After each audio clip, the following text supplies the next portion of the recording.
Muchas gracias, Lili. No tengo ni idea de qué puede ir la temática de los temas de hoy. Eso que los escuché todos, porque a veces me voy al patio a fumar un puchito, pero este no fue el caso, así que bueno, después le voy a dar una pista, cualquier cosa. Ay, dale, por favor, sí, para la segunda tanda. ¿Estamos en vivo en YouTube? No. Ah, ok, bueno. Para, que quieren que mandemos vivo a YouTube, pero... No, era para chequearlo. Bueno, más adelante entonces, en la semana pueden ver el material subido a YouTube. Y entonces ahora sí damos inicio a la columna del día de la fecha, que como les adelantaba hace un ratito vamos a hablar de directores con los que nadie quiere trabajar. Sabemos que el rol de un director es un rol sumamente importante en el cual ellos tienen que estar tomando decisiones a contrarreloj constantemente y como siempre, obviamente, su película lo que van a querer hacer es que sea la mejor y que salga todo lo mejor posible. Cuando suceden estas cosas, a veces la parte humana queda en segundo plano. Y hoy vamos a hablar de directores de cine, pero también podemos hablar de directores de teatro, podemos hablar de conductores de televisión. O sea, este gorro le quepa a muchas personas y muchos rubros, que le quepe a quien le quepe. Bueno, me di cuenta haciendo esta columna que me van a quedar afuera un montón de directores, así que seleccioné hoy dos directores. Más adelante por ahí repito la temática de la columna y podemos hablar de caso por caso, porque hay algunas anécdotas de rodajes que son más conocidas y otras que no tanto, como comentabas que te pasó, Lili, con lo que pasa con Stanley Kubrick. Un director grosísimo que sacó la película de terror por excelencia de la década del 80, El Resplandor con Jack Nicholson. Bueno, pero a la hora... ¿Qué dije? Nicholson. ¿Y cómo es? Es Nicholson y dijiste Nicholson. Ay, lo escribí mal. Nicholson, con Jack Nicholson. Tu calzón también. Tus calzones. Y Shelley Duvall, que falleció hace muy poquito, esta actriz. Bueno, hubo cosas en el rodaje que fueron bastante controversiales. Kubrick se destaca por ser un director que es sumamente metódico y perfeccionista, que está en absolutamente todos los detalles, y así salen sus películas, porque la verdad que la fotografía que tiene las películas de él, cómo te va contando las historias por las tomas que decide hacer, es algo espectacular. Acá en la mesa, además de Lili, ¿alguien ha visto algo del cine de Kubrick?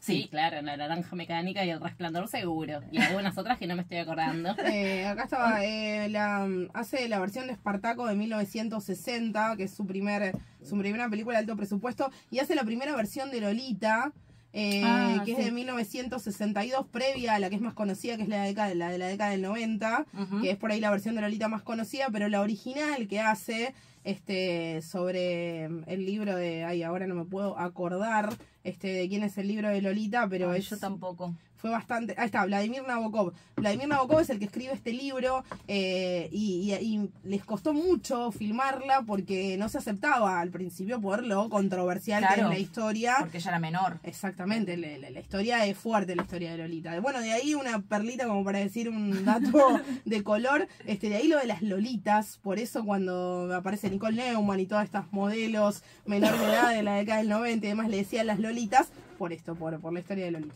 Bueno, la primera versión de Lolita la filma Kubrick también. Sí, fue bastante bien aceptada esa peli, pese a lo controversial del tema, tengo entendido. Pero bueno, Kubrick era un cineasta neoyorquino y bueno, volvemos a lo que son las anécdotas dentro del set, porque el actor Malcolm McDowell, que fue quien protagonizó La Naranja Mecánica, en esta escena tan famosa en la que a él le abren los ojos para que vea todas escenas traumáticas y de violencia, él sufre una lesión en la córnea en escena, en la que en esa escena hay un doctor que le está poniendo constantemente gotas. El doctor es real y en un principio en esa toma se lo iba a cortar, pero después Kubrick decide dejarlo. Entonces, bueno, esta es como una de las anécdotas dentro del film de los actores dejando absolutamente todo y también entrando en conciencia de lo que es ponerle el cuerpo a la escena, ¿no? Que te puede dejar daños severos. Hay quienes dicen que también estuvo con una visión baja luego de esta escena, pero bueno, esa es la primera que tiene que ver con la naranja mecánica. De todos modos, los casos más emblemáticos sucedieron, como decía, en El Resplandor, en el que Jack Nicholson decía que el director lo hacía rodar hasta 50 veces una misma toma. Y la peor parte se la lleva Shelley Duvall, que el director no solo que la hacía filmar 127 veces la escena en la que ella va subiendo la escalera, escapando de él de espaldas con el bate de béisbol, tanto es así que la repiten tantas veces esta escena que su llanto, por supuesto, termina siendo real, porque imagínense lo que es rodar 127 veces la misma toma. Debe llevar a un desgaste psicológico y físico tan alto, y además lo que él hacía era maltratarla a ella en el set. Si ella se olvidaba una línea, si ella no llegaba a alguna marca que habían planificado, él la retaba y la insultaba en el set. Con lo cual creo que ella se llevó la peor parte. Incluso después de esta película ella no queda bien psicológicamente. Ella en los últimos años de su vida pasa por un montón de situaciones con respecto a su salud mental. Y bueno, la traigo también a esta columna porque, bueno, falleció hace muy poquito ella. Y bueno, y tanto ella como Jack Nicholson lo que dijeron fue que aprendieron un montón, les sirvió mucho, por supuesto. Además, El Resplandor se convirtió en un clásico del cine, pero que no hubiesen vuelto a trabajar con él. Gracias por todo, pero ni nos vimos. Básicamente dicho en argento y criollo. Pasa que era un neurótico compulsivo, ¿viste? Impresionantemente. Claro, o sea, esa necesidad de buscar la perfección en la escena lo llevaba también a un goce muy perverso de que la actriz, el actor viviera en carne propia y en el cuerpo eso que quería reflejar él para sentirse satisfecho, ¿viste? Por el logro.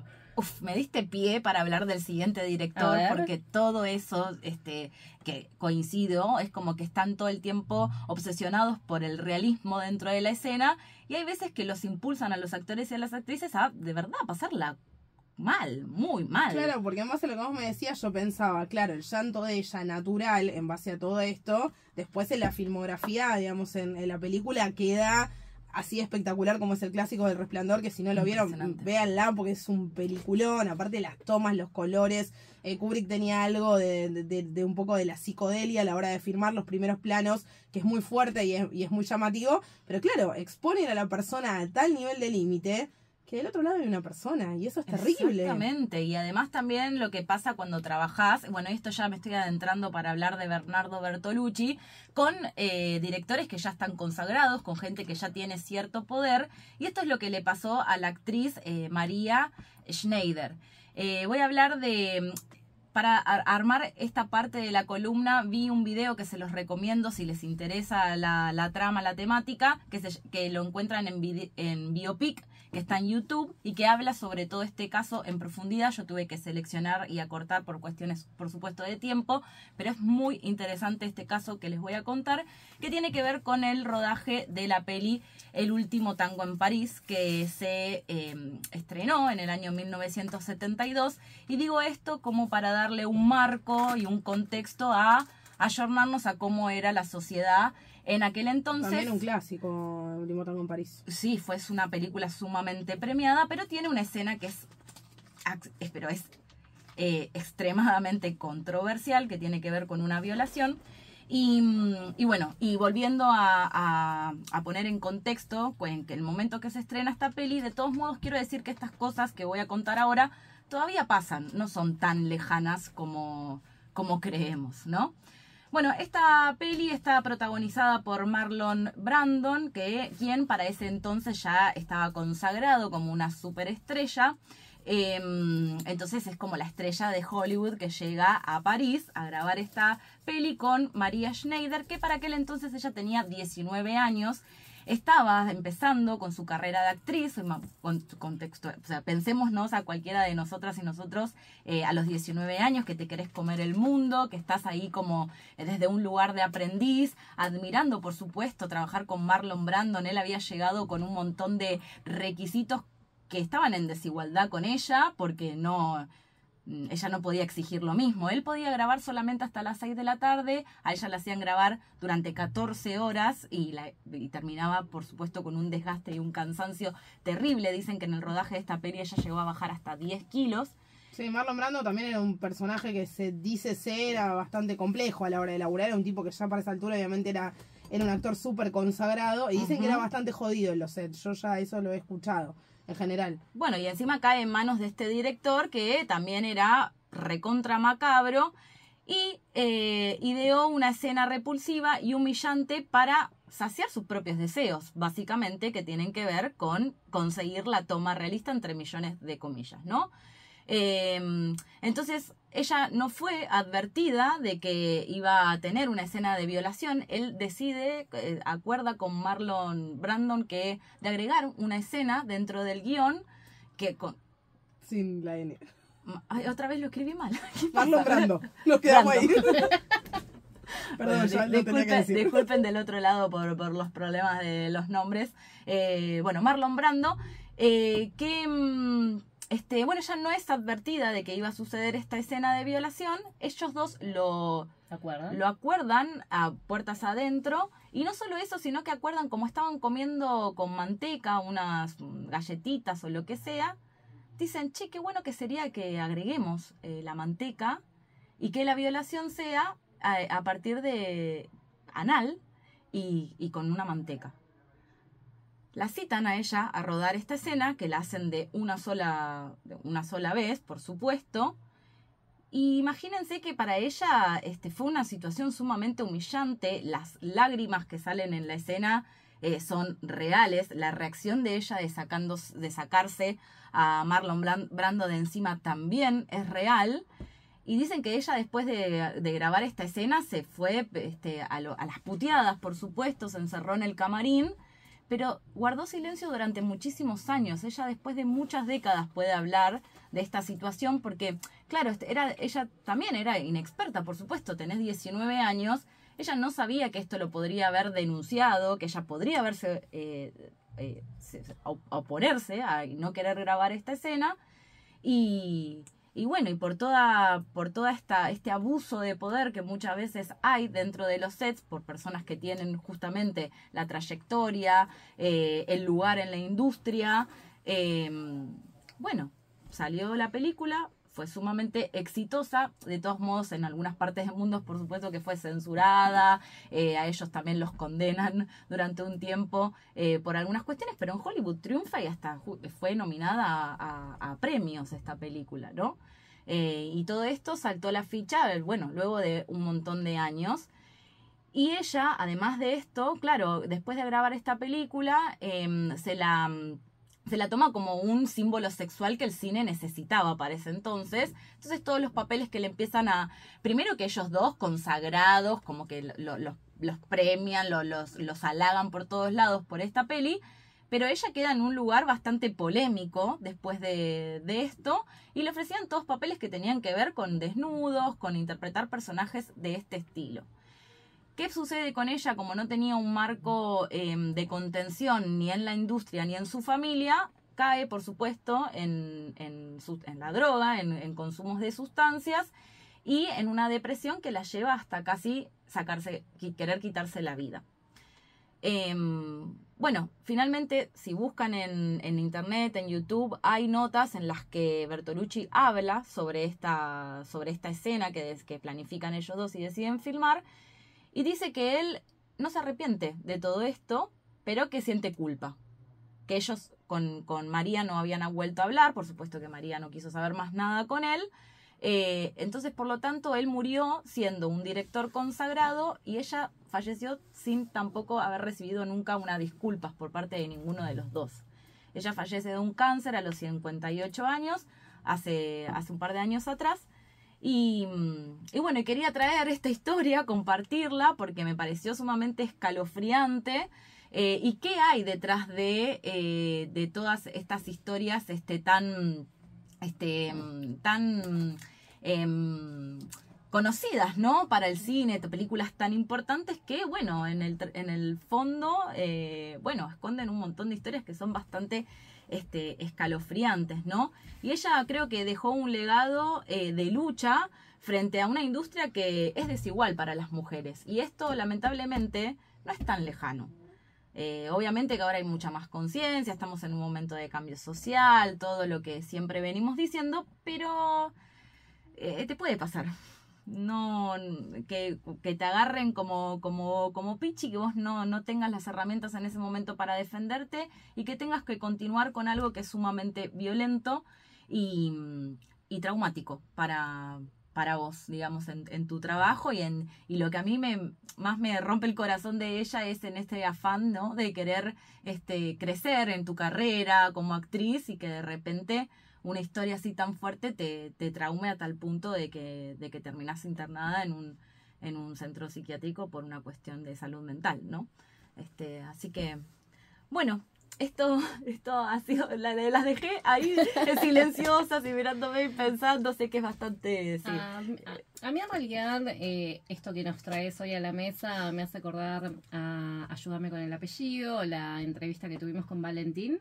¿Cuánto? Con Valentín Alonso. Con Valentín Alonso, quien participó en un personaje muy importante de la Sociedad de la Nieve, que él nos contaba lo real que la realidad que había en ciertas escenas donde no había que hacer mayor esfuerzo por actuarlas porque realmente la propuesta era verídica. Claro, que trabajaban con nieve de verdad. Por ejemplo. Entonces, y él marcaba justamente, bueno, esas cosas por las que a veces te premia Hollywood, ¿no? Como bajar de peso o llevar el cuerpo a un límite y a un extremo. Y una cosa quiero resaltar, y acá vos desde toda tu sabiduría y de todos tus estudios con respecto al teatro, una cosa me parece que es la versatilidad que puede llegar a tener un actor para justamente mostrarte frente a una cámara o en las tablas de un teatro eso y transmitírtelo, y otra cosa es dejarte dirigir por alguien que tiene un goce perverso, ¿no? Que se está viendo satisfecho por algo, viste, que es más oscuro y que ahí no hay tanto consentimiento, sino, viste, que estás medio capturado en esa dinámica de que es la persona que te está diciendo qué es lo que tenés que hacer. Sí, porque implícitamente hay una relación de poder. Claro. Te estás entregando a esa persona que tiene el saber para dirigirte. Sí, que son personas que ya para ese momento ya estaban consagradas y anda a decirle que no a Marlon Brando. Más María la Birra me sale por María No, es que además, por supuesto, para una actriz que es convocada para hacer un papel principal en una película con un actor consagrado, con un director consagrado, con todo lo que implica Hollywood y que te den esa oportunidad, y mucho más eso llevado a la década del 70, digo, si nos parece todavía un poco lejano el caso de Thelma Fardín, imagínense lo que fue en la década del 70, pensar en el mundo que se podía vivir en ese momento, no había chance. Claro, porque ahora estamos como en el momento de la cancelación, entonces exacto, bueno. ¿Qué posibilidad tenía una actriz muy jovencita convocada a hacer un primer papel al lado de Marlon Brando con un director conocido, una película que terminó siendo también un clásico, una película muy premiada en Hollywood? Digo, su posibilidad de ascenso era esa. Y hay un montón de casos, digo, me viene lo de los niños en Hollywood, el caso de la actriz del Exorcista, que después hace otra película más donde ella hace de una niña alcohólica, una adolescente alcohólica, y después de eso esa actriz queda muy mal y tiene durante un montón de años problemas con adicciones. Digo, una pibita de 13, 14 años que la ponen a hacer el papel de una niña poseída y después el de una adolescente alcohólica. O sea, como que... ¿Cómo le pueden arruinar la vida? Es interesante ese tema para también traer columna. Pero bueno, con respecto a todo lo que tiene que ver con este abuso de poder dentro de la industria del cine, y como decía al comienzo de la columna, se puede llevar a cualquier ámbito. bueno, no alcanzaría la lista ni un programa entero para hacer referencia a todo esto que bueno, que sucede. La lista iris de los directores con quien nadie más quiere trabajar. Exactamente. Bueno, si les gusta ahí en YouTube y están viendo este video, me pueden dejar comentarios y podemos hacer parte 2 de esta columna. Muchas gracias, Belchi, estuvo buenísimo. Gracias, un placer.